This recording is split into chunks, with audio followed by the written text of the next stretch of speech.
Your number 2 active quarterback for this weekend yet? Well, first I'd tell you is the Joe trade took us by surprise. That was not something that we saw coming. You know, they called us, and it happened very fast and happened not too long ago. So still working through all roster type of things. I always have to be mindful of our players and our players' development, and I want to make sure that I'm always doing what's best for our players and, of course, our team. But, with young players, I'm always thinking about last week making the change to Dylan. You have to think long and hard about that because these are young players that you're so invested in their development. So I'll let the week play out and make a decision. Media people and fans and everybody across the board is speaking about Jimmy Haslam actually liking Shedeur Sanders. Now, we know his grandkids were spotted at the game rocking Shedeur Sanders jerseys, and I'm here to tell you the way it's looking,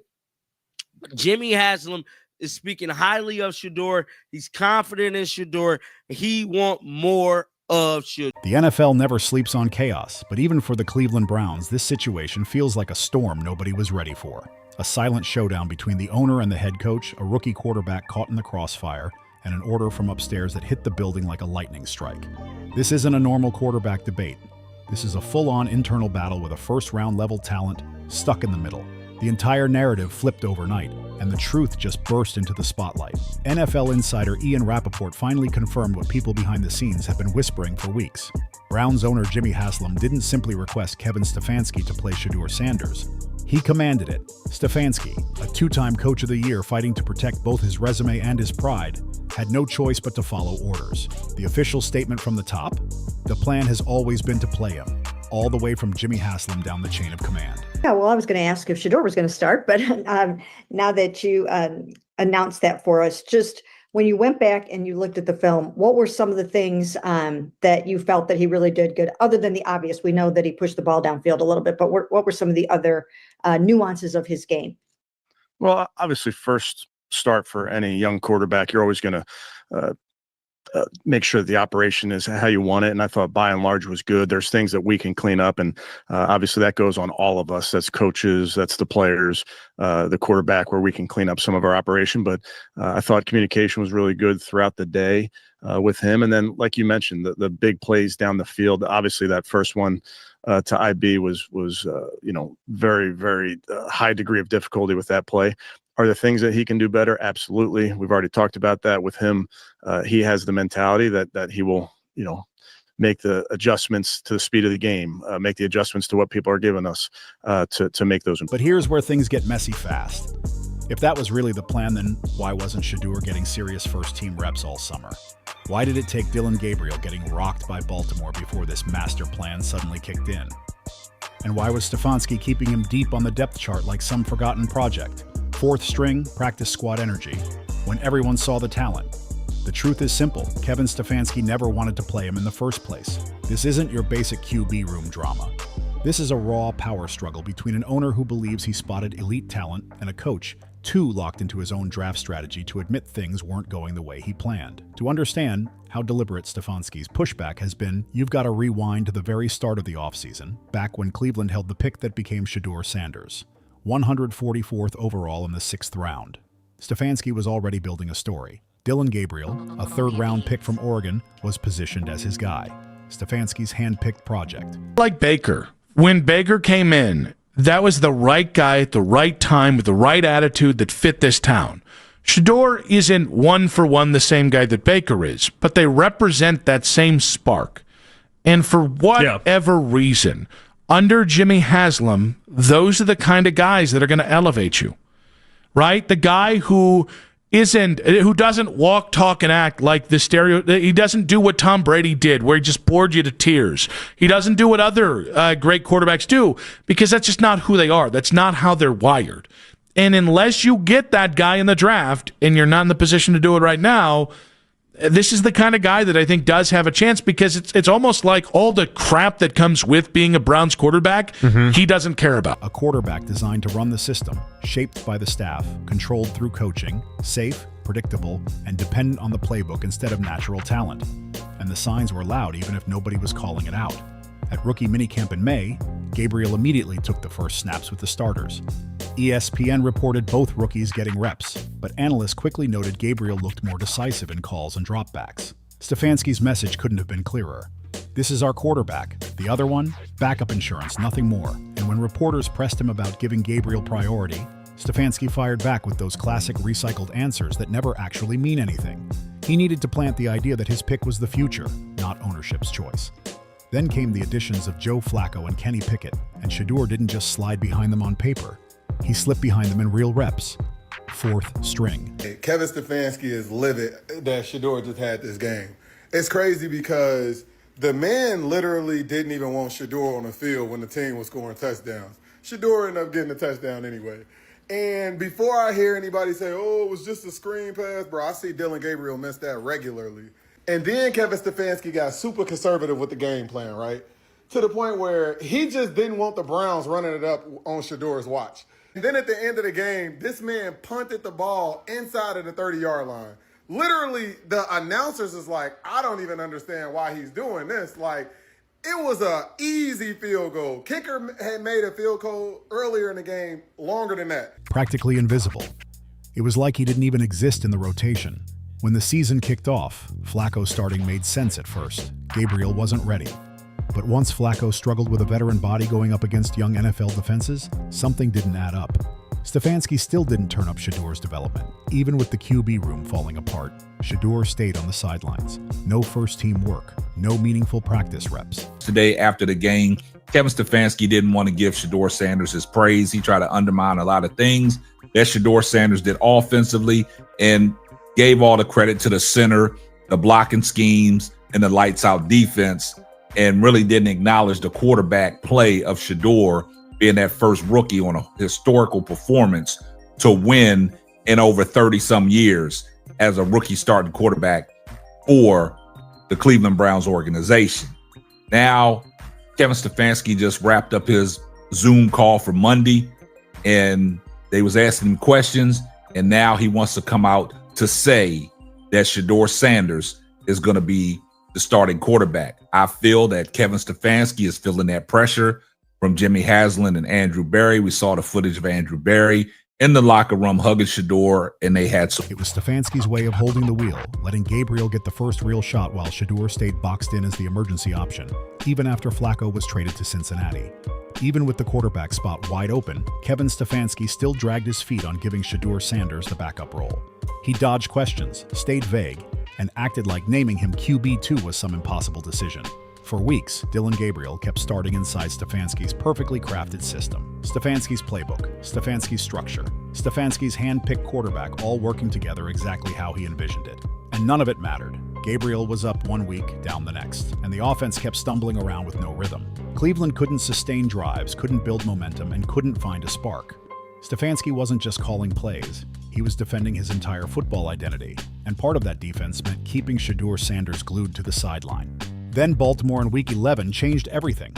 Gabriel went down with a concussion, and suddenly Shedeur got real NFL snaps. His first true opportunity, the kind rookies drafted in the middle rounds spend months dreaming about. Real downs, real pressure, real film to grade. He is different, right? Like, we can't deny that he has a different way about him, which is what I think makes him so unique. It's why I think he has the fan base that he has. He has had success at each of these levels. Now, people look at the overall record and go, again, they were a 1-11 football team before Travis Hunter, his father, got there. He's made an impact at every level. So there's two places that he's gone that has immediately raised the level of success and raised the profile of those places. The NFL is a different level of competition. And I think where it started to set in for him was the game against Baltimore, where he sat there on the bench after the game, where Rex Ryan ripped him for it. But I think it sat in going, this is going to be a lot harder than even you would ever realize. The NFL has that way of doing it. I don't need to humble him. You don't need to humble, and you're not calling. But here's where it gets wild. After the game, Stefanski explained away every struggle Shedeur had by revealing something unbelievable. This was the first time Shedeur had ever taken snaps with the first-team offense since getting drafted. That's almost an entire season without meaningful reps for the backup quarterback. It felt careless, almost like deja vu from how Baker was handled, and fans pointed it out immediately. But ownership wasn't buying that excuse. Jimmy Haslam had been watching the quarterback situation all year, and he already believed Shedeur had a level of talent the team wasn't tapping into. Months earlier, Haslam had even gone public about wanting to evaluate both rookie quarterbacks during the season. Translation: I want to see what Shedeur can do, and I'm done waiting. So when Gabriel took another hit and missed time, Haslam saw his chance. According to league sources and insiders close to the building, what followed wasn't a suggestion, it was a direct order. Ian Rappaport confirmed, the plan has always been to play him, from Haslam all the way down the organizational chain. Not from you, but all your supporters out there say that Kevin Stefanski was sabotaging you. So you just want to start trouble, huh? No, I want to ask you what your relationship with him is. Yeah, well, what people do outside the building isn't really in my control. It's not in my power, so I don't. You act like I go out there and tell them to do whatever. You know, that's not nothing I could control or nothing I could do. But overall, you know, I'm just happy to be here. Coach Stefanski, he's been coaching since I got here, and he's been doing a very great job. But here's the real question. If that was the plan, why did it only happen after Gabriel got hurt? Because Kevin Stefanski fought this from day one. He pushed back in the offseason. He pushed back in preseason. He pushed back through every shaky start Gabriel had, and he pushed back right up until the moment ownership forced him to act. In one moment, the power flipped. Haslam basically laid it out. I don't care about your draft plan, your system, or your depth chart. Play the kid. And suddenly, against everything Stefanski had spent months building, Shedeur Sanders became the starter. What happened next was supposed to justify Stefanski's caution, but it did the exact opposite. Shedeur completed 11 of 20 passes for 209 yards, 1 touchdown, 1 interception, and most importantly, a win. It was the first time a Browns rookie quarterback had won his debut since 1995. He was calm, steady, and confident out there. He dropped a gorgeous 52-yard bomb to Isaiah Bond, moved around the pocket with control, and made decisions without any panic. The Cleveland Browns certainly had a decision to make today. Did Shedeur Sanders do enough to get a second start, or did they give the ball back to Dillon Gabriel? Now he's set to clear the NFL's concussion protocol. It did not seem to me at all like it was much of a decision. Shedeur Sanders gets the start for the Cleveland Browns. Now, Dillon Gabriel is back from the NFL's concussion protocol. He is now QB2. And really what the Browns need to do, and really what they want to do, is get out of this season with an evaluation of understanding whether or not Shedeur Sanders is, in fact, a potential franchise quarterback or isn't even a good enough backup quarterback. I mean, there's just information that they need. It's going to come from playing him. So that is what the Browns want to do. Shedeur Sanders is going to play. Wouldn't be surprised if he ends up getting another start for the Cleveland Browns. And to be honest, I'm kind of looking forward to it. That was a fun watch on Sunday. Everything Stefanski used to justify keeping him benched fell apart in one afternoon. And that's where the power struggle showed its face the clearest. After the victory, Stefanski's post-game comments were short and unusually cold. A two-time Coach of the Year known for detailed breakdowns suddenly had almost nothing to say about his rookie quarterback. But behind the scenes, something much quieter was happening. Stefanski wasn't trying to disrespect Shedeur Sanders. He was trying to avoid making the kid an even bigger headline than he already was. So while his short answers looked like frustration, it was something far more controlled. It was survival mode, damage control. Stefanski was managing a situation that had slipped out of his hands, coaching a quarterback he never wanted to play, while the entire NFL watched to see whether he'd been right or just stubborn the whole time. He's like Trotter and Grossi in here going, he's going to go 20 yards backward. He's one sack Sunday. He learned. He finally got some freaking practice time. And that's all he needed. The kid, they were so concerned about everything. The kid looked fantastic. Based on what he had to deal with, how he was rushed in, how he was buried for 5 months, I thought that kid aced the test last week. A. And here's the part people overlook. Dillon Gabriel, Stefanski's original guy, became the unintended casualty of this whole battle. Gabriel started 5 games. He was inconsistent, had small flashes, but never truly took command of the offense. Stefanski poured time into him, first-team reps, early opportunities, trust. But Gabriel's body made the decision that ownership had been waiting to force anyway. When that concussion hit, it didn't just sideline him. It pushed him even further out of the picture. And then the moment that changed everything. First start, nice job, Shedeur. Well done. Well done, Shedeur. Well done. You ain't winning months. Shedeur, hey, good job over there, buddy. What? Like, dog, everybody's waiting to see what this kid can do. And then he gets a chance to start. They ain't win in months. Then they finally win. And he gives him love like that. Hey, huge play. Huge play. Harold making a big play. And then another rookie making his first start. Nice start, Shedeur. Well done. Yeah. I have historically, if you will, caped for Stefanski, especially on this show. Any tripping? First off, Stefanski, you have 6 wins in 2 seasons. Shedeur Sanders, in his first start, for an organization that hasn't won a game since October 19th, goes out there and beats down the Raiders, and it's nice job, Shedeur. He give a shout out to like the punter. Like, good job to the punter, pinning people.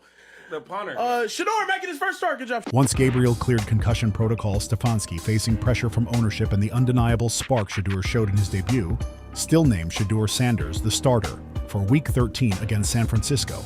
Gabriel was healthy. Gabriel was available. But the tide had already shifted. Stefanski had finally given in.